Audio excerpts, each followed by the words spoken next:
গাং সাঁতরাইয়া খাইতে যায়, এর মানে হলো নদী কিংবা খাল যেটাই বলেন না কেন, সাঁতার কেটে সেটা পাড়ি দেয়, এপার থেকে ওপারে যায় নিজেকে খাওয়াই, মানে নিজের ক্ষতি সাধন করার জন্য নদী সাঁতার কেটে যায়। বাংলাদেশের একটা প্রচলিত প্রবাদ, এটা বাংলাদেশের ক্ষেত্রে চমৎকার ভাবে দেখতে পাচ্ছি। পশ্চিমবঙ্গে বিজেপি সরকার গঠনের পর, পশ্চিমবঙ্গে মুখ্যমন্ত্রী শুভেন্দু অধিকারী আসার পর থেকে বাংলাদেশের জিহাদি, জঙ্গি, জামাতি, বিএনপি, এনসিপি এদের মধ্যে একটা ভয় দেখতে পাচ্ছেন না? তাদের বিভিন্ন স্টেটমেন্ট সেটাই তো বলে দিচ্ছে তারা অনেক ভীতু, তারা অনেক শঙ্কার মধ্যে আছে। আপনাদের নিশ্চয় মনে আছে, ভারতের কেন্দ্রীয় সরকারের স্বরাষ্ট্রমন্ত্রী অমিত শাহ শুভেন্দু অধিকারীকে মুখ্যমন্ত্রী নির্বাচিত করার পূর্বে গত পরশু কলকাতায় আসার পর সেখানে একটা বৈঠক করেন। সেই বৈঠকে সর্বসম্মতিক্রমে শুভেন্দু অধিকারীর নাম আসে এবং তিনি মুখ্যমন্ত্রী হিসেবে অনানুষ্ঠানিকভাবে নির্বাচিত হন। গতকাল তিনি শপথ নিয়েছেন। সে সময় অমিত শাহ একটা বক্তব্য দেন। সেই বক্তব্যের একটা বিশেষ অংশ ছিল বাংলাদেশ এবং ভারতের মধ্যকার যে সীমান্ত আছে, অর্থাৎ পশ্চিমবঙ্গের সাথে বাংলাদেশ যেই সীমান্তটুকু ভাগাভাগি করে, সেই সীমান্তের অংশগুলোকে সিলগালা করে দেওয়া হবে। জাতীয় স্বার্থে এই সীমান্তগুলো সিলগালা করার সিদ্ধান্ত নিয়েছে বিজেপি সরকার এবং এটা খুব শীঘ্রই প্রতিফলন আপনারা দেখতে পাবেন। এই বক্তব্যকে কেন্দ্র করে, এই বক্তব্য দেবার পর জামাতের আমিরের মুখে ক্ষয় ফুটেছে। তারা পশ্চিমবঙ্গের বিভিন্ন বিষয় খতিয়ে দেখতেছে, নজর রাখতেছে এবং এই নাসিরউদ্দিন পাটোয়ারি টুকাই বলেছে পশ্চিমবঙ্গে বিজেপি জয়ী হয়েছে, গেরুয়া পতাকা বাংলাদেশের কাছে এসে গেছে, যদি ইমানি শক্তি না থাকে তাহলে এই পতাকা আমরা ঠেকাইতে পারবো না। অনানুষ্ঠানিকভাবে একটা হুঁশিয়ারি, একটা বার্তা। গেরুয়া রঙের পতাকা বাংলাদেশে এসেছে, বাংলাদেশে তারা আক্রমণ করবে কিংবা গেরুয়া রঙের পতাকা দিয়ে জয় শ্রীরাম স্লোগান দিয়ে বাংলাদেশ ধ্বংসের জন্য তারা কোনো বার্তা দিয়েছে? দেয়নি। এই যে ইচ্ছাকৃতভাবে শত্রু ডেকে আনা, অর্থাৎ গাং সাঁতরে খেতে চাওয়ার যে প্রবণতা, এটা কিন্তু বাংলাদেশের জন্য অনেকটা ভয়াবহ হবে। এইটুক পর্যন্ত সীমাবদ্ধ থাকতো, মানা যেত।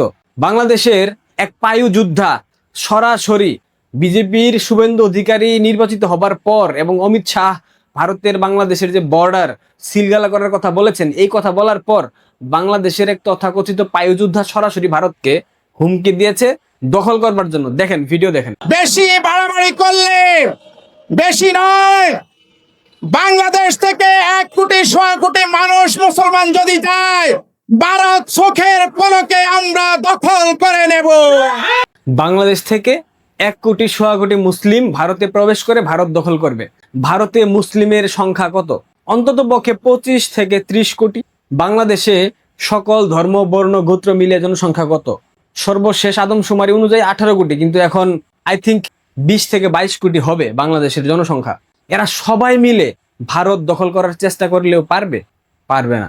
গতকাল ভারত একটা আন্তঃব্যালিস্টিক মিসাইলের পরীক্ষা চালিয়েছে। এটা দেখার পর বাঙ্গুদের জিহাদি চেতনা, জিহাদি জোশ একদম ওই জায়গা দিয়ে ঢুকে গেছে। আপনারা কি সেটা জানেন?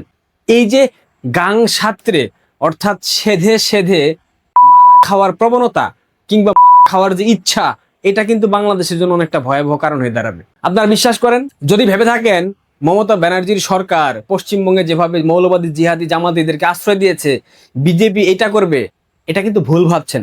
বিজেপি কিন্তু সহজেই ছাড় দেবে না। যতটুকু শুনলাম, বাংলাদেশে যদি একটা সংখ্যালঘু হিন্দুর উপর হামলা, নির্যাতন হয়, এইটার ফলাফলে পশ্চিমবঙ্গে মুসলিমদের উপর যেই বুলডোজার চলবে, এটা কিন্তু তখন আপনারা মানতে পারবেন না। তখন কিন্তু আপনাদের ধর্মীয় অনুভূতি একদম লেড়াবেড়া হয়ে যাবে, ছেঁড়াবেড়া হয়ে যাবে। সুতরাং কিছু ভাবার পূর্বে সেটার প্রতিক্রিয়া কি আসতে পারে সেটাও ভাবা উচিত। আপনারা এত ভারত বিরোধিতা করেন, এত ভারতকে দেখতে পারেন না। এটা আমি তো আগেও বলেছি, এটা ভারত বিরোধিতা না, এটা মূলত হিন্দু বিরোধিতা। ভারত বিরোধিতা করলে ভারতের সবকিছুর প্রতি এত লোভ কেন? ভারত ট্যুরিস্ট ভিসা সহজ করে দেবে, অর্থাৎ স্বাভাবিক করে দেবে। এটা শোনার পর ভারতীয় ভিসা সেন্টারে সোজা কথা লাইন লেগে গেছে বাংলাদেশের। এখানে কি শুধুমাত্র আওয়ামী লীগের কর্মী সমর্থক? এখানে জঙ্গি, জামাতি, জিহাদি, বিএনপি, এনসিপি এরা নাই? সবাই আছে। অর্থাৎ ভারতের যে ওয়েবসাইট, ভারতের ট্যুরিস্ট ভিসা অ্যাপ্লাই করবার জন্য যে ওয়েবসাইট, ওইটাকে হ্যাং বানিয়ে ফেলেছে বাংলাদেশের এই জিহাদি, জঙ্গি, জামাতিরা। কিন্তু মুখে মুখে ভারত বিরোধিতা এদের ছিল, আছে, থাকবে। ইভেন ভারতে বিভিন্ন শিক্ষামূলক প্রোগ্রামে যেসব স্কলারশিপ দেওয়া হয়, এইখানেও কিন্তু জামাতি, জিহাদিরা অ্যাপ্লাই করে এবং এরা ভারতে পড়ে, ভারতে পড়াশোনা করে, ভারতে অবস্থান করে, ভারতের বিরুদ্ধে স্লোগান দেয়, নারায়ে তাকবীর, আল্লাহু আকবার। গাজওয়াতুল হিন্দের স্বপ্ন দেখে।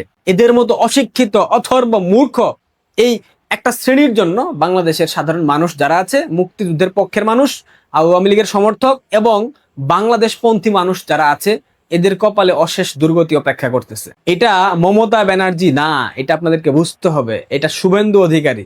আমি শুভেন্দু অধিকারীকে মাথায় তুলে নাচানাচি করতেছি, ব্যাপারটা এরকম না। যখন আপনি সংখ্যালঘু সম্প্রদায় বাংলাদেশের হিন্দুদের উপর হামলা করবেন, অকারণে তাদের ঘর বাড়ি সহায় সম্পত্তি প্রতিমা নষ্ট করবেন, তাদের ব্যবসা প্রতিষ্ঠান দখল করবেন, তখন আলটিমেটলি পশ্চিমবঙ্গে সংখ্যালঘু সম্প্রদায় যারা আছে মুসলিম, তাদের উপর এটার খড়গ নামবে। এটা খুব স্বাভাবিক। তার মানে এই না পশ্চিমবঙ্গের মুসলিমদেরকে লাথি মেরে বাংলাদেশে পাঠিয়ে দেওয়া হবে। যারা ওখানে জন্মগ্রহণ করেছে, যারা ওইখানে বড় হয়েছে, তাদেরকে ভারত সরকার কখনোই পাঠাবে না। যারা বাংলাদেশ থেকে ভারতে গিয়ে বিয়ে শাদী করে বাচ্চা কাচ্চা পয়দা করেছে, তাদেরকে বাংলাদেশে লাথি মেরে পাঠাবে, এইটুকু আপনারা নিশ্চিত থাকতে পারেন। যেভাবে জিহাদি জোশ আপনারা দেখাচ্ছেন, যেভাবে আপনারা নারায়ে তাকবীর স্লোগান দিয়ে গাজওয়াতুল হিন্দ প্রতিষ্ঠা করার চেষ্টা করছেন, যেভাবে মৌলবাদী জঙ্গি জিহাদি জামাতের পায়ুযোদ্ধারা ভারত দখলের হুমকি দিচ্ছে, 1 কোটি মুসলিম ভারতে গিয়ে ভারত দখল করবে, এই গান্ডুরা জানেই না ভারতের পশ্চিমবঙ্গের, শুধুমাত্র পশ্চিমবঙ্গ না, আরো একটু বাড়িয়ে বলি, পশ্চিমবঙ্গ, আসাম, ত্রিপুরা, মেঘালয়, অর্থাৎ 7 সিস্টার্সের যারা মানুষ আছে, এরা যদি ময়লা ফেলে বাংলাদেশে, বাংলাদেশ অন্ধকার হয়ে যাবে। বিশ্বাস হয় না আপনাদের? এটা বাস্তব। শুধুমাত্র উত্তরপ্রদেশ, ভারতের উত্তরপ্রদেশ যদি একদিনকার ময়লা বাংলাদেশে ফেলে, বাংলাদেশের কয়েকটা জেলা অন্ধকার হয়ে যাবে। কি বলবো এদেরকে? এদের মতো অশিক্ষিত, মূর্খ, অথর্ব, বাস্তবতা যে কঠিন, বাস্তবতা যে নির্মম, এটা তারা কখনো বুঝবার চেষ্টাই করে না। এরা সবসময় আবেগে কথা বলে, ইসলামের জোশে কথা বলে, জিহাদের জোশে কথা বলে, কিন্তু জিহাদের জোশ দিয়ে যে সামরিক সক্ষমতা অর্জন করা যায় না, এটা গাজার মানুষ খুব ভালোভাবে জানে। দেখেন নাই গাজার অবস্থা কি হয়েছে? বাংলাদেশটাকে আরো একটা গাজা বানানোর সকল পরিকল্পনা সম্পন্ন করতেছে এই অন্তর্বর্তীকালীন সরকারের দোসররা, অর্থাৎ বিএনপি। বিএনপি তো আনুষ্ঠানিকভাবে সরকার গঠন করলেও এই সরকার পরিচালনা করতেছে ইউনুস গং, সেনাবাহিনীর ওয়াকার। এটা তো আমরা দেখতেই পাচ্ছি, বোঝা যায়, দৃশ্যমান সত্য। গত সপ্তাহে বাংলাদেশের পররাষ্ট্রমন্ত্রী খলিলুর রহমান চীন সফরে গিয়েছিল না? সেখানে চীনের বিভিন্ন মন্ত্রী পরিষদের ব্যক্তিবর্গের সাথে সাক্ষাৎ করেছে।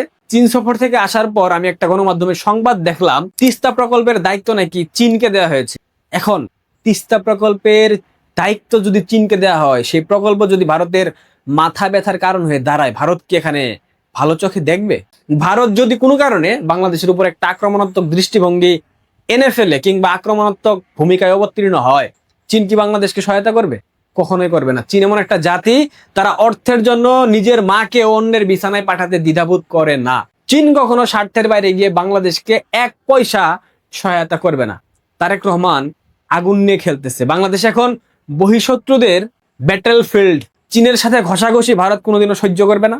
মার্কিনীদের সাথে ঘষাঘষি চীন এবং ভারত কখনো সহ্য করবে না। এইটুক বোঝার সক্ষমতা যদি তারেক রহমানের হয়, তবে তারেক রহমান আর বেশ কিছুদিন থাকতে পারবে ক্ষমতায়। আর যদি না হয়, তাহলে তারেক রহমানকে এমন ভাবে পালাতে হবে, কোনোদিনও বাংলাদেশে ফেরার নাম মুখে উচ্চারণ করতে পারবে না। আমার কথা মাথায় রাখবেন। আমি কোনো হুমকি ধামকি দিচ্ছি না, আমি বাস্তবতা বুঝালাম। যেভাবে ভারতকে উত্তক্ত করা হচ্ছে, মমতা থাকাকালীন এই উত্তক্ত করা মানা যেত, মমতা কোনো ব্যবস্থা নিত না। কিন্তু শুভেন্দু অধিকারী এত সহজ মানুষ না। আরো একজন ফাটাকেষ্ট কিন্তু বিজেপি সরকারে আছে, দিলীপ ঘোষ। চিনেন, জানেন, তার সম্পর্কে আইডিয়া করেন, বুঝে যাবেন আপনাদের ভবিষ্যৎ কোন দিকে যাবে। পশ্চিমবঙ্গের সীমান্ত সিলগালা করা হলে কি হবে একবারও ভাবছেন? ভেবে দেখেন, ভাবুন, ভাবার চেষ্টা করুন, অনেক কিছু বুঝে যাবেন। ধন্যবাদ।